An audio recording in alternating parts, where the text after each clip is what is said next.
The book of the prophet Zephaniah.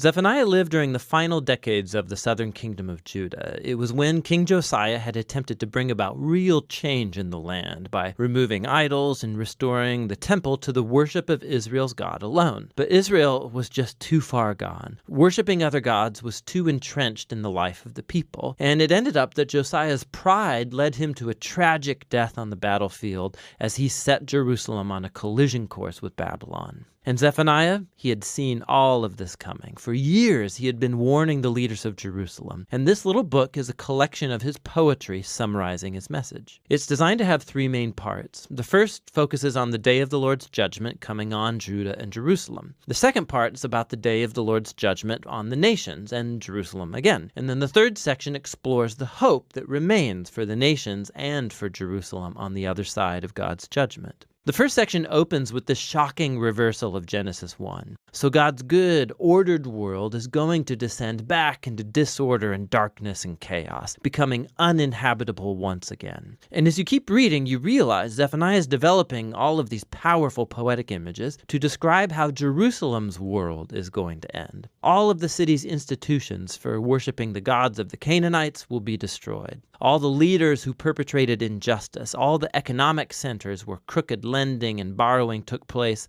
all of it will be gone along with the city's walls. Zephaniah develops these almost apocalyptic images to show the significance of what's going to happen. It all refers to a great army that is coming to take out Jerusalem. Now, it's interesting that Zephaniah never mentions whose army God's going to use to bring this judgment. Now, we know from the other prophets, Micah or Habakkuk, that it's Babylon, but Zephaniah never mentions that, and it's because he wants to highlight God's role in orchestrating the rise and fall of the city. And actually, that's what gives Zephaniah hope. Not that Jerusalem as a whole can avoid its fate, but in the closing poem of section 1, he calls on anyone in Jerusalem who would seek the Lord. And he says these will make up the faithful remnant, the people who could be spared if they repent. In the second section, Zephaniah widens his focus to include the nations around Judah. So the Philistines or Moabites, the Ammonites, even the Assyrians. He accuses all of them of corruption and violence and arrogance, and he predicts that all of them will fall before Babylon too. And what's shocking is that the final people group targeted in this section are the Israelites in Jerusalem. It's like the leaders and prophets and priests of Israel are so corrupt and violent, so estranged from their God, that he doesn't even recognize them as his people anymore. And so this section ends with God's final decision. He says he's going to gather up all the nations, including Jerusalem, and pour out his burning indignation. God's justice becomes this consuming fire that devours evil from the land, which is really intense. And so the following line that brings us into the final part of the book comes as a total surprise. We discover that this burning fire of divine judgment is not aimed at destroying people. Rather, its purpose is to purify the nations, including Jerusalem.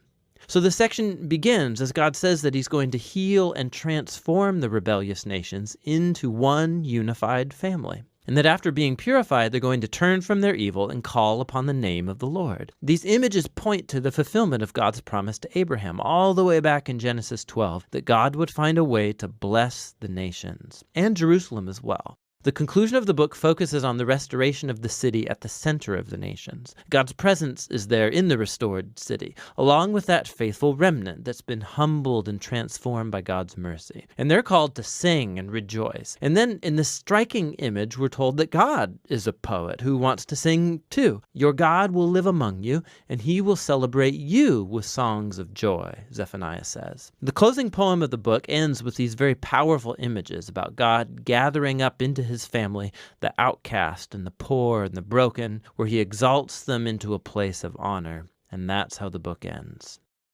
This little book of Zephaniah, it contains some of the most intense images of God's justice and love that you find anywhere in the prophets. His justice is about his passion to protect and to rescue his world from the horror of human evil and violence. God won't tolerate the horrible things that humans do to each other and to his world. But he brings his justice in order to restore, in order to create a world where people can flourish in safety and peace because of his love. And so Zephaniah forces us to hold together these two aspects of God's character, his justice and his love. And he wants us to discover that together they contain the future hope of our world. And that's what the book of Zephaniah is all about.